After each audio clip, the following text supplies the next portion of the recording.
From time to time, your baby may get a cough or a cold. So the best way to handle that is to figure out ways to make the baby comfortable.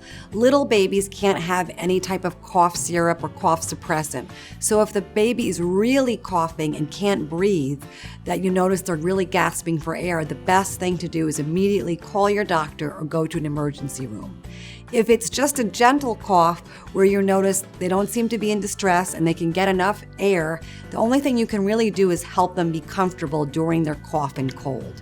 Ways to help them with a cough is if it's a dry cough, sometimes taking them outside will help fill their lungs with fresh air. Also, filling a shower with a lot of steam and either going in the shower or standing right outside a couple times a day will really help with the cough and the congestion. Having the baby sleep with a humidifier if they have a dry cough will help add air to the room. And if they're really congested, tilting their crib upright so that the chest and the nose cavity can drain will help them feel comfortable. Some babies, when they have a cough and cold, even find it comfortable to sleep in their car seat or their swing. Really, when a baby is coughing and having a cold, whatever way they're most comfortable is the best way to be. Providing a pacifier, maybe giving them extra feeding, may also help their cough.